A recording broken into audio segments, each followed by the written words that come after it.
Antes de comenzar, debo transmitir mi gratitud a nuestro querido amigo del alma e ilustrísimo señor presidente del RICOM, del Real e Ilustre Colegio de Médicos, don Juan Bautista Cañí, por sus palabras tan gratas y por haber dejado aparcadas sus múltiples ocupaciones para acompañarnos esta noche. Felicito, valoro debidamente y agradezco con toda mi alma al profesor don Emilio Carrillo Benito por su deferencia hacia mí, su erudita intervención, su perfecta y elegante presentación y para haber puesto también generosamente su personalidad al servicio de nuestra institución. Aquí tengo un libro, el cual le tengo muchísimo cariño, que se lo voy a dedicar después a él, y que le voy a poner algo así, porque estamos metidos en el mundo del alma, pues desde todas las páginas de este libro, el alma del autor valora a don Emilio Carrillo Benito. Agradezco al excelente médico humanista, también con alma de académico, a don Jesús Los Certales, por su apoyo y el goce que cada vez supone para nosotros contar con personalidades de esta envergadura y nos acompañe y adorne estos actos. Muchas gracias de forma muy especial a todos, a esta distinguida audiencia, y desde lo más profundo de mi alma, valga la redundancia, expreso mi cariño y mi conmocionado agradecimiento por haberme acompañado esta noche. Antes de que mis palabras broten esa abundancia cordis, debo comunicar que esta conferencia no es la conclusión de ninguna investigación científica ni religiosa. Mi única intención es dar a conocer lo que particularmente considero cuál puede ser el lenguaje con el que se comunican nuestras almas entre sí. Lo que vamos a comentar esta tarde solo es una hipótesis, una intuición sobre conceptos abstractos y sin rigor científico. Una conjetura que más bien parece una deleitosa inquietud, precursora del éxtasis o una suave y dulce exaltación mística. Por tanto, antes de emitir mi opinión sobre la forma de comunicación entre las almas, presentaré un prólogo para resumir varias cosas. Primero, la definición de la palabra alma, la teoría filosófica que la explican, el punto de vista de las distintas religiones tienen sobre y dictan al respecto, unos conceptos muy básicos sobre anatomía y fisiología y algunas creencias populares. La definición de alma varía de acuerdo al entramado cultural y la perspectiva filosófica de quien haga referencia al término anima de procedencia latina. Según el diccionario, alma es un sustantivo femenino que podemos definir como una sustancia espiritual e inmortal capaz de entender, querer o sentir, que informa al cuerpo humano y que junto a este constituye la esencia de la persona. Otros autores dicen que el alma es una entidad abstracta que tradicionalmente se ha considerado como la parte inmaterial de nuestro ser y que en determinadas creencias es la parte espiritual e inmortal del ser humano que se separa del cuerpo tras la muerte de la persona. Alma, ánima o espíritu se pueden utilizar como sinónimos para nombrar esta entidad no material e invisible. También son equivalentes otras palabras como esencia, sensibilidad, conciencia, voluntad, psique o psiquis, entendimiento, memoria y algunos vocablos más que ha citado el profesor Carrillo antes. Pero para conectar con lo que intentamos desarrollar esta noche, el sinónimo idóneo creo que es sentimiento.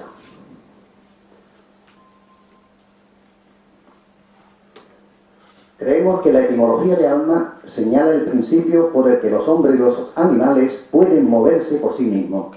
Sin embargo, con el tiempo, el alma se asoció a la religiosidad y al misticismo. El alma sería la esencia de las personas, aquello que forja su identidad, un regalo de Dios para hacer único a cada individuo. En este caso, los animales, hay quienes creen que tienen alma y otros consideran que se trata de una propiedad exclusivamente de los seres humanos. Pero debemos tener en cuenta y presente que la palabra animal también proviene del latín anima y que según el Papa Juan Pablo II, los animales tienen alma y los seres humanos deben ser solidarios con ellos.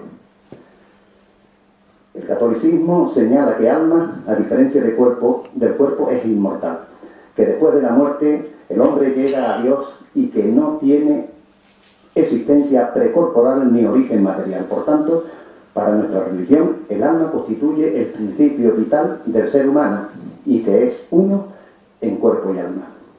La descripción, tanto de sus propiedades como de sus características, varía según las diferentes tradiciones, perspectivas filosóficas y religiones.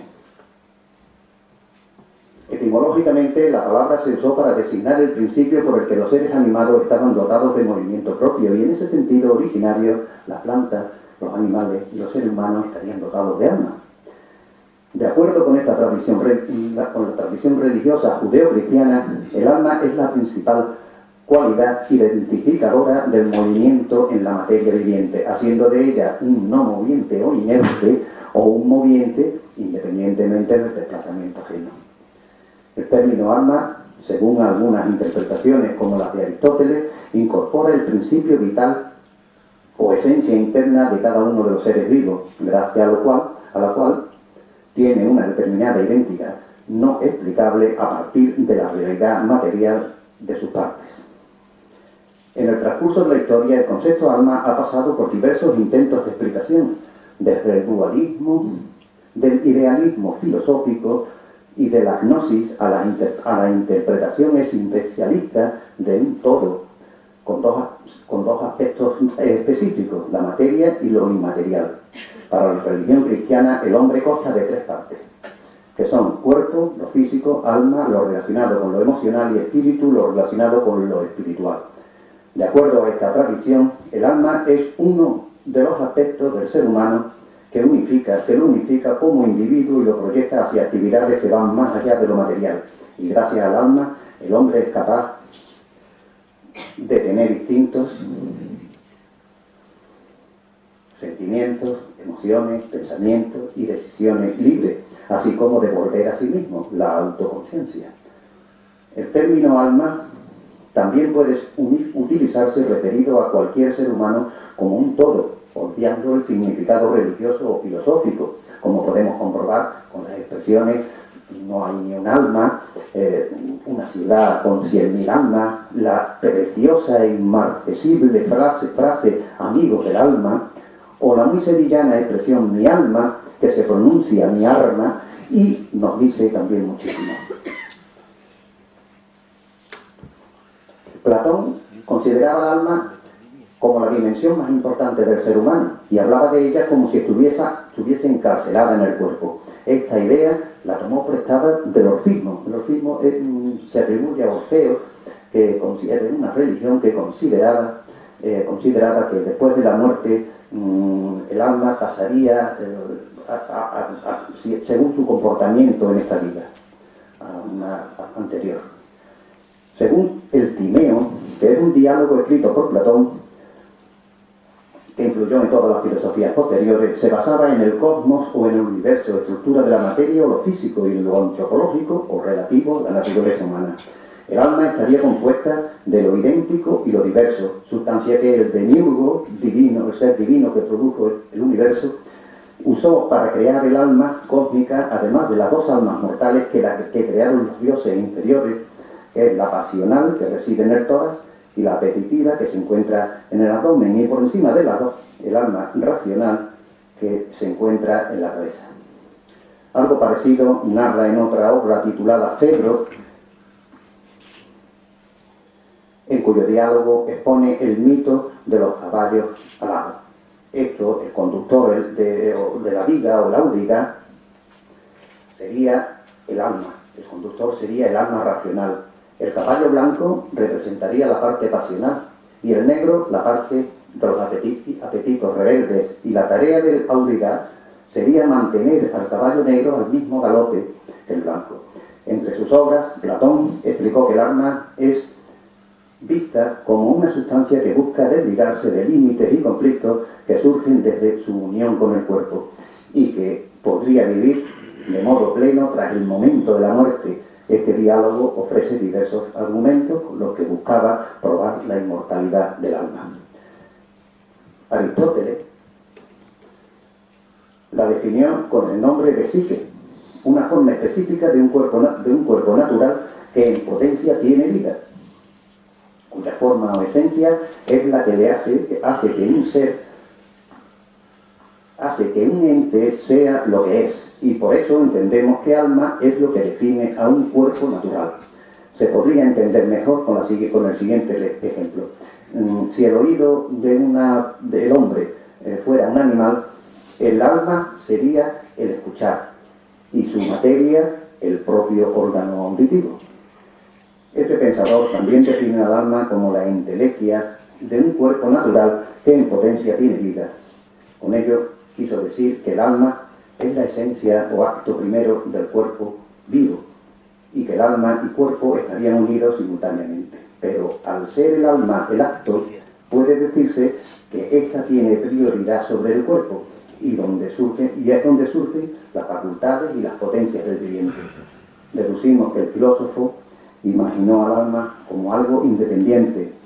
Sin embargo, el monismo aristotélico permite entender que el ser humano como una unidad conformada de cuerpo y alma, dándole el justo valor al cuerpo al no entenderlo como la prisión del alma, como decía Platón, sino como una parte esencial de lo que es el hombre. Con Santo Tomás de Aquino, la reflexión antropológica o la explicación de qué está formado el ser humano toma un giro más realista y basándose en Aristóteles habló de principio ya no de realidades opuestas y describió al ser humano como material por una parte, su cuerpo, y no material por otra, su alma espiritual. Una vez orientado el pensamiento de estos grandes filósofos, para no alargarnos en el tiempo, enunciamos brevemente la opinión de otros pensadores no menos importantes. Descartes, en el siglo XVI, definió el alma como algo pensante. Spinoza, en el XVII, hablaba del alma como un atributo divino. Leibniz, en el XVII, la llamó nómada o unidad cerrada en sí misma. La filosofía de Kant del siglo XVIII está catalogada como el sistema de criticismo trascendental al argosticismo en teología, pensamiento que fue el punto de partida de Schelling, que la definió como una potencia mística para Hegel, y Schopenhauer en el siglo XVIII, cuya opinión era que el alma es el alto desarrollo de la idea. Nietzsche, en el siglo XIX, precisó que era el ente que ayudaba a fortalecer las creencias de la existencia de Dios. Freud, como la diferencia entre el yo y el superyo. Husserl la definió como el término existencialidad. Después de estos filósofos idealistas surgió el realismo, que supuso el nacimiento del empirismo, el marxismo, el existencialismo, pero con otras ideas. Para conocer mejor nuestra particular forma de entender la comunicación entre las almas, debemos hacer un breve resumen del pensamiento emanado por las diferentes religiones. Los primitivos cristianos representaban en sus monumentos al alma humana libre de trabas de la carne y dirigiéndose a la patria celestial por medio de varias figuras simbólicas, como un caballo corriendo para conseguir un premio en los juegos del circo, naves bogando a velas desplegadas hacia un faro o llegando a un puerto, etc. En otras culturas, como la asiática, la africana y la americana, encontramos unos conceptos del alma analógicamente similares al desarrollado por las religiones del grupo judío-cristiano, incluido el Islam. Desde el punto de vista védico o hindú, el alma posee conciencia propia. Para los antiguos egipcios, el ser humano, además de la parte carnal, la persona tenía 7 grados en su personalidad, siendo el Ba el más cercano al concepto occidental sobre el alma. Según el budismo, no existe nada permanente, todo se encuentra en cambio, está permanente, por lo tanto, no hay un alma eterna ni propia de cada individuo. En cuanto a la divulgación popular, vamos a citar algunos ejemplos anecdóticos, ya que no pueden ser considerados como científicos tampoco. Había una película titulada 21 gramos, que está basada en un trabajo que realizó el doctor Duncan, quien a comienzos del siglo XX realizó una serie de experimentos para probar la pérdida de peso provocada supuestamente por la pérdida del alma en el cuerpo al morir. Duncan pesó a los pacientes moribundos y a pesos que él mismo sacrificó con la intención de probar que el alma era tangible, material y por tanto mensurable, que puede ser medida o valorada. En estos experimentos, a pesar de que todos los resultados obtenidos variaron considerablemente a los 21 gramos, el pueblo llano llegó a considerar a esta cifra como el peso del alma. En la serie de televisión Los Simpson, una de las protagonistas de esta serie, Lisa Simpson, realizó la siguiente reflexión sobre el alma. El alma va más allá de la religión que profesas y está formada por todo lo bueno que hay en ti. Exponemos otras denominaciones que se han utilizado para el alma, por ejemplo, en los instrumentos de cuerda. Hay un cilindro pequeño de madera que une las dos partes del instrumento de violín o el violonchelo o el violón, cualquiera que sea el instrumento, y otro término y otra sección puede ser espíritu, que proviene del latín y se traduce literalmente como soplo, aire finísimo, hálito, aliento, concepto que puede ser interpretado como lo ideal de la conciencia o forma suprema de la actividad psíquica. En definitiva, el alma es el principio real de todos los seres vivos, aquello por lo que los seres viven, y es lo que hace que el cuerpo sea una unidad, aunque al ser humano no es solo alma, sino que presenta en su ser una dualidad alma y cuerpo. Términos que el profesor Carrillo anteriormente lo denominaba como el coche y el conductor. Una sonrisa. Como la sonrisa de la Gioconda, pudiera servir de engarce a estas líneas con las que hemos preludiado esta conferencia, porque esa sonrisa intemporal la percibimos en los amigos, y eso para mí tiene un gran interés. Después hablaremos de este lenguaje no verbal, pero antes debemos decir que la sonrisa, esa lágrima que el alma enjuga, que es sello y señal del espíritu, indica siempre un acto, una actitud de presencia de ánimo, presencia de alma. Por tanto, ¿cómo podrían los labios seguir plegados mientras brillan los ojos y se dilata la faz? La sonrisa es el saludo del alma. Porque hay sonrisa que no lo sea. No es del espíritu la sonrisa, no es la sonrisa un florecer. Solo el espíritu sonríe. Y la sonrisa es un saludo. La sonrisa plenamente espiritual, y ella santifica la amistad, porque ese es su triunfo final. La sonrisa no se rige por leyes físicas, sino por postulados del espíritu, de ahí su valor trascendental. Y es el alma la que le da forma a los seres para informar de los cuerpos. Esta visión de la imagen es la imagen de su ley, y como según el filósofo sevillano don José María Izquierdo, toda ley es una idea, esta ley debió ser la idea que determinó en el espíritu el movimiento suave y leve de la sonrisa. El alma, que al acomodarse al mundo o al cumplir su destino, halló en otras almas el espejo de su doctrina y su ruta. Un espejismo con el que ella sueña y ansía, y ante esto, ¿qué ha de hacer sino sonreír? Hay sonrisas de una magia tal que al pronto nos hace pensar en el prestigio absoluto de la forma, como si toda la idea se hubiera revelado y el alma invisible fuera materia informe. La sonrisa es un símbolo de paz y una ofrenda de amistad que entraña un gesto de atención y una prueba de cordialidad. Las almas se saludan cuando van por los mismos caminos o cuando de lejos se columbran o se cruzan por los mismos lugares. Y ese saludo es la sonrisa, porque ese es el lenguaje del alma, y lo vamos a deducir después. Pero antes debemos hacer unas aclaraciones desde el punto de vista científico. Para lograr una perfecta armonía en el rostro no es suficiente un agudo sentido crítico y observador. Es necesario un profundo conocimiento anatómico para poder comprobar el complejísimo balance muscular que interviene en la gestación de cualquier movimiento facial. Intervienen un total de 24 músculos solo en el movimiento particular de los labios. 8 son los que regulan los movimientos nasales, 6 controlan los movimientos auriculares y 8 los encargados de los movimientos palpebrales y ciliares. Un total de 46 músculos faciales son necesarios para expresar una sonrisa.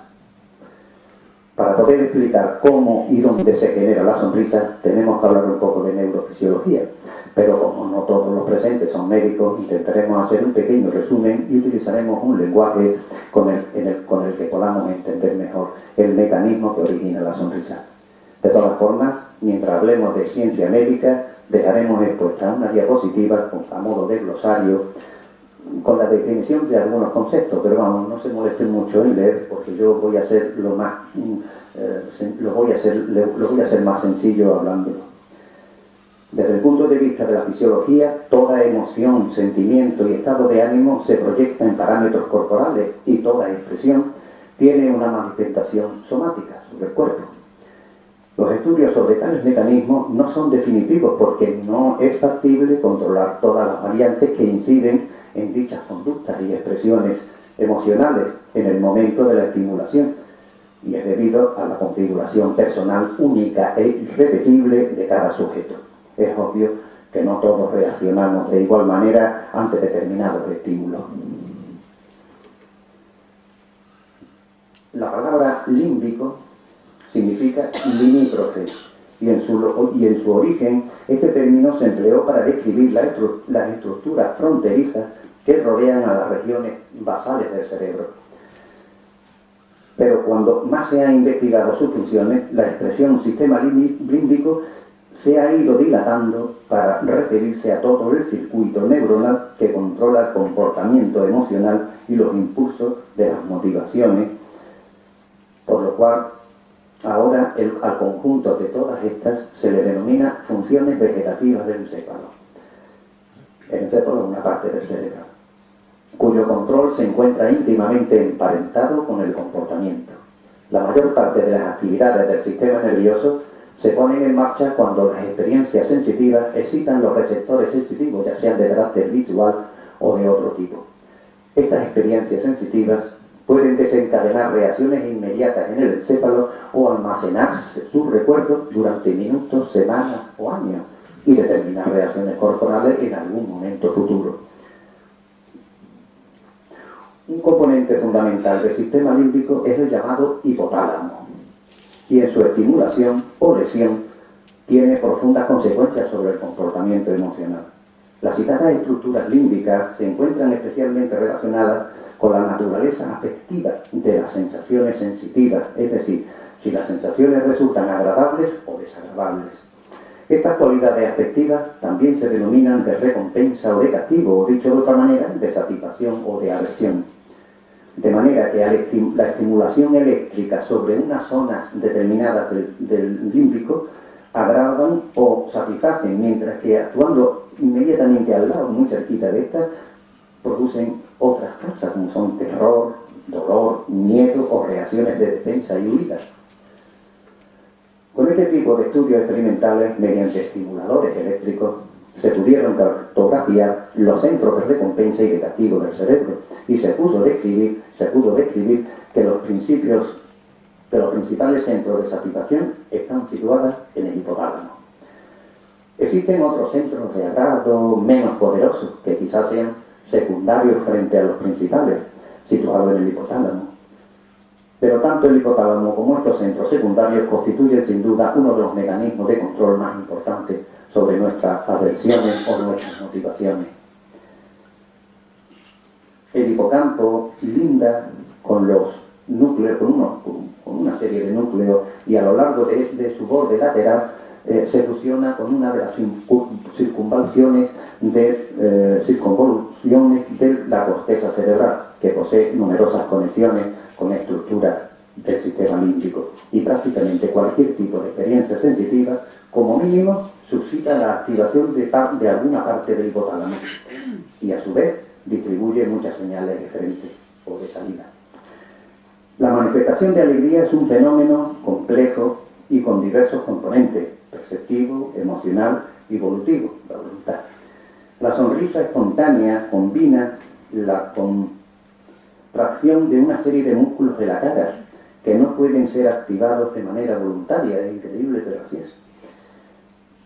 Porque la sonrisa voluntaria se regula por otra vía que la separada. Ahí está. En una de las partes más primitivas del cerebro, otro nombre raro que se llama mesencéfalo, existe un centro coordinador de los núcleos que inervan los músculos implicados en la risa y en la sonrisa.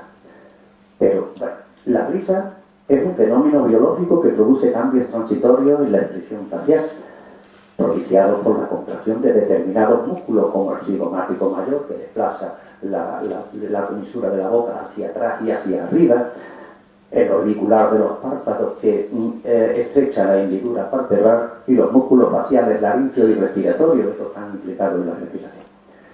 La risa suele ser una expresión de alegría, pero tiene otras connotaciones también, o desencadenantes: la situación de humor, el gesto social, el significado de desprecio o de burla, la risa burlona, esa que vemos en los diputados cuando habla uno que es oponente, esa risa burlona que no viene aquí.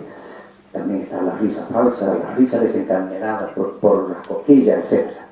En cuanto a la sonrisa, podría considerarse como un esbozo de la risa, en el que están ausentes el componente los músculos respiratorios que hablábamos antes y los que producen la vocalización.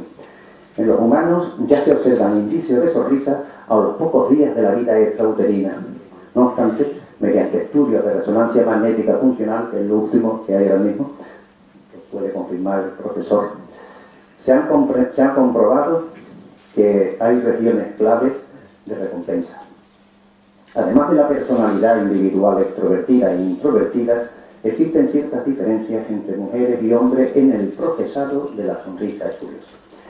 En las mujeres, en lo que concierne a la sonrisa, se ha observado que activan más el córtex prefrontal izquierdo, la parte izquierda del cerebro, o el hemisferio cerebral derecho, y también el sistema mesolímbico de la recompensa.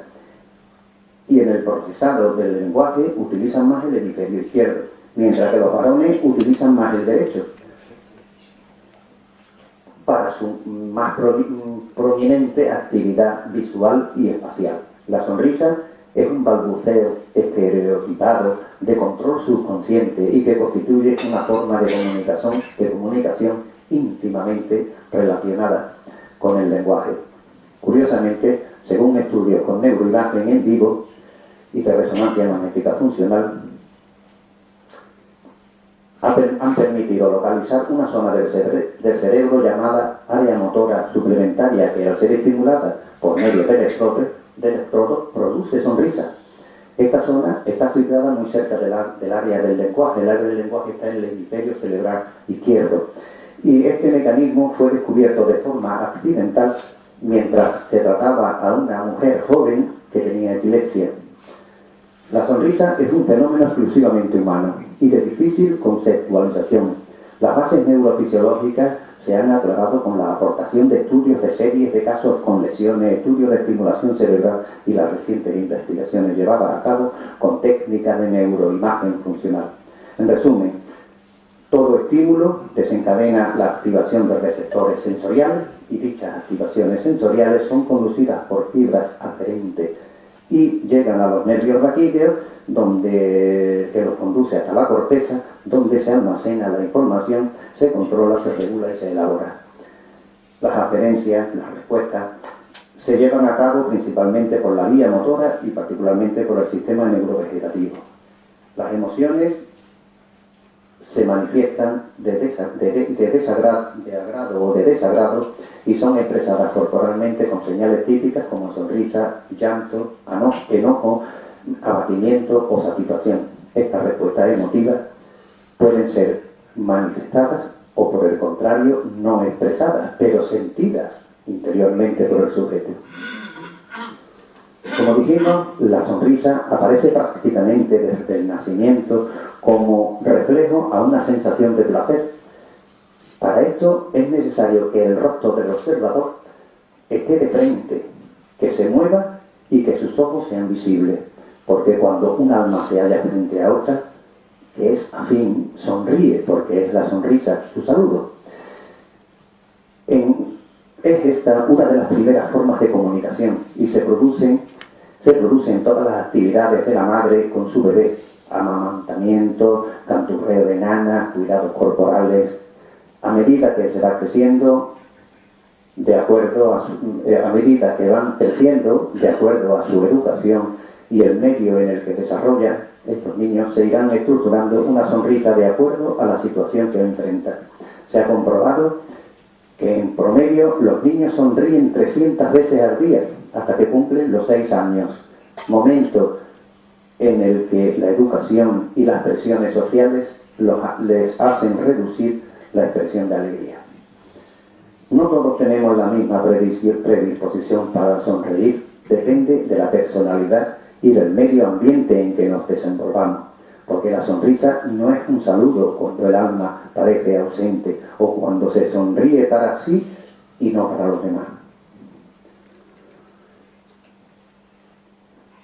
La sonrisa es una manifestación del estado de ánimo dentro de los cuales se incluye el llanto, porque toda sonrisa es depurada por el rocío lustrar de las lágrimas.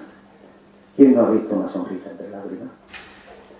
Si es verdad que la sonrisa es una lágrima que se enjuga, ¿qué magia no secó la sonrisa, ni hizo olvidar, ni pudo desvanecer el pálido reflejo de una sonrisa silenciosa? ¿Cuál fue la lágrima que lloró el paraíso perdido, la inocencia? El hombre ha perdido su inocencia en muchas cosas y ha aprendido que ignora otras. Parece más sano, bulle y calcula más, siente y sueña mejor, pero desdichado aquel que no acierta a rimar sus sentimientos con la razón, el que sabe de la alegría y no sabe vivirla ni transmitirla. Algunos estudios científicos han demostrado que 0,01 segundo es el tiempo que nuestro cerebro tarda en procesar un momento de felicidad y hacernos sonreír. La sonrisa es un comportamiento de socialización innato y destinado a crear vínculos heredados de nuestros ancestros.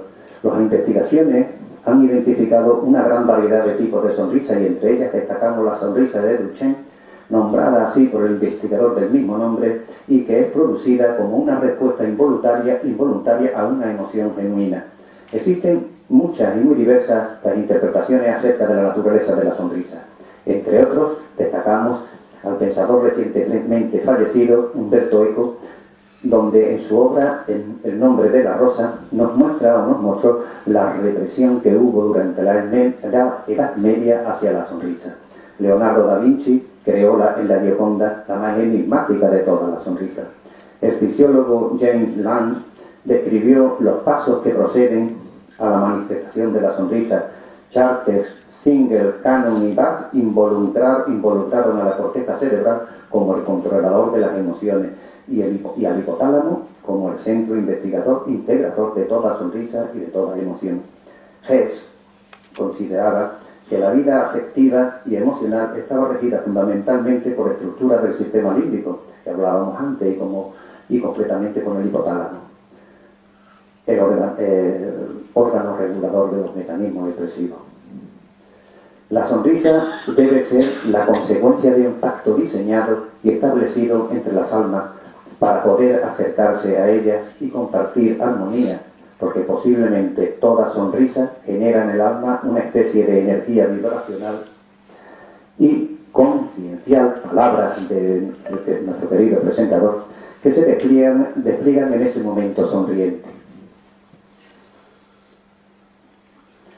Como Como sabemos, el hemisferio cerebral derecho, aunque desempeña las funciones más primitivas de nuestro cerebro, también son las más hermosas de nuestro ser, porque es intuitivo, emotivo, social, sentimental, afectivo, y donde se gesta la expresión facial, que una vez enviada al hemisferio cerebral izquierdo, por ser la parte práctica, inteligente, realista y analista del cerebro, es analizada y entre ambos hemisferios consiguen la magia de la sonrisa.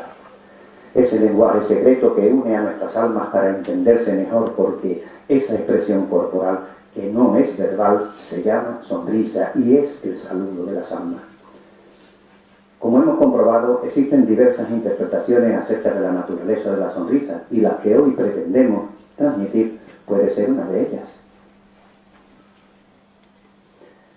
Estamos desarrollando una hipótesis sobre la idea con la que el alma determinó su intercomunicación y cuál fue su anhelo a la hora de elegir la sonrisa para subrayar su objetivo.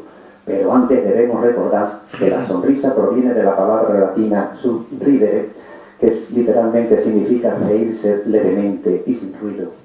Es algo que infunde alegría y nos hace mostrarnos más halagüeños, porque toda emoción y estado de ánimo se refleja en unos parámetros corporales para manifestar la expresión somática del cuerpo, y una de ellas es la sonrisa. Ese gesto que origina un efecto bello, armónico y saludable al ser humano. Existen diferentes tipos de sonrisa en relación a sus características anatómicas y sin temor a equivocarnos podemos afirmar que el ser humano es, de todos los animales, el único capaz de sonreír, constituyendo un signo de racionalidad. Del espíritu es la sonrisa, pero no la risa, porque la risa es una respuesta biológica producida por el organismo como expresión a determinados estímulos, y aunque produce muy buenos y ventajosos efectos sobre la salud y el bienestar del cuerpo, no cultiva el espíritu. El reír por reír, cualquiera lo puede hacer, pero sonreír es patrimonio del alma. Hay palabras que por tener el dulce encanto de un ruego son capaces de acariciar las almas, pero no son capaces de interrelacionarlas. Hay palabras que por transparentar la belleza y la bondad de un alma hacen vibrar de emoción a otras almas. Hay palabras con las que queremos comunicar tanto que nos resulta imposible hacerlo. Hay palabras que son tan mágicas que no las podemos articular para decir lo que nos dicta el espíritu. Es difícil poder llegar con palabras al alma de otra persona para expresar en toda su magnitud un sentimiento o manifestar la emoción de un determinado momento. Y a veces nos pueden faltar palabras para describir la grandeza que sentimos y tenemos que guardarla en nuestra intimidad.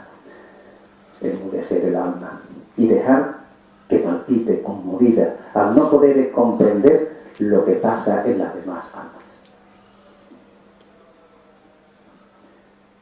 Podemos ser poetas y cristalizar el verso para darle una transparencia musical. Podemos utilizar las palabras más afiligranadas que conozcamos, pero pueden terminar siendo como las diminutas conchas que del océano nacieron y que al océano no contienen o nunca podrán contener. Y lo mismo que solo algunas perlas pueden ser engastadas, nuestras palabras se pueden desvanecer, pero un día tuvo que ser cuando el alma encontró o comprendió el sentido con que los seres vivos nos impuso una vida tan fraccionada de momentos, horas tristes, horas alegres, días amigos, días difíciles, sendas inexploradas, senderos de perspectiva. Entonces, el alma, inquietada por tanta complejidad, debió buscar cómo se podía armonizar con las almas de los demás y comunicarse entre sí. Y el alma halló en las demás almas el espejo de su doctrina y la dirección de su derrotero. Cuando el alma encontró el espejismo que soñaba y ansiaba, entonces sonrió. El alma había descubierto la forma de comunicarse y empezó a saludar con una sonrisa, porque la sonrisa es un saludo y el alma que sonríe es un alma que saluda. Así debió surgir el verdadero y único lenguaje que entiende las almas, la sonrisa, esa inefable llave de oro que abre el sagrario de otras almas para ser iluminada.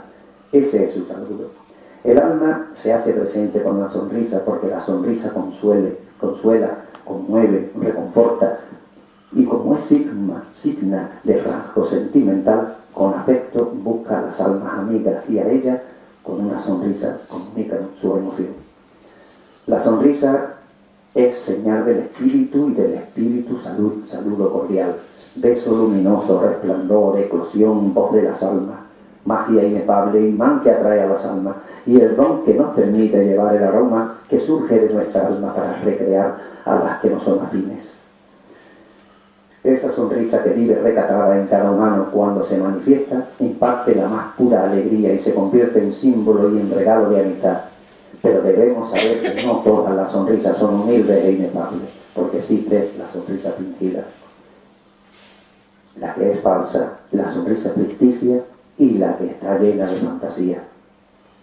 Estas falsas sonrisas son capaces de aniquilar el egoísmo de la voluntad y debilitar las vidas del sentimiento hacia los demás.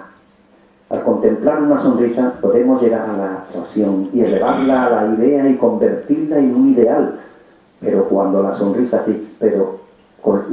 ficticia no, porque no hay nada más trágico que la tragedia de la idea con la que hemos creado una falsa ideación. Un alma amiga, con solo una sonrisa, nos puede preguntar qué nos pasa. ¿Sabéis de una súplica que imprima más confianza que para invitarnos a confesar una intimidad? Ese ruego, que también es un consuelo, solamente lo puede hacer un alma amiga de la nuestra, porque esa sonrisa lo traspasa todo y hace vibrar a otra alma afín. Durante ese instante, las almas enmudecen y se hace un silencio mientras percibimos, contemplamos y comprendemos las cosas que pasan en otra alma. La sonrisa es capaz de preguntar ¿qué es lo que te pasa? Es la inefable clave que puede abrir las puertas de nuestra alma. Magia, qué magia inefable es la sonrisa que nos enmudece y soy adivinado y que hace vibrar mi alma sin que dependa de mí. ¿Qué misterio es este de las vibraciones interactivas que van al compás de un concierto invisible? ¿Qué secreto es esta consonancia entre almas? ¿Qué milagroso imán tenemos en el fondo de nuestro subconsciente? Las sonrisas son esencias que mutuamente se atraen y al unirse nos definen lo indefinible. La sonrisa es una alusión infinita que por su transparencia dice más de lo que expresa y cuando se posa sobre los labios como si de un imán o una brújula se tratara, se dirige hacia nuestras almas amigas en virtud de un norte percibido más que adivinado para decirlo todo. Cuando vemos florecer esa sonrisa, la sentimos como una llamada y enseguida nuestra alma se yergue como si entendiera para escuchar algún deleite que estando latente nos viene a revelar.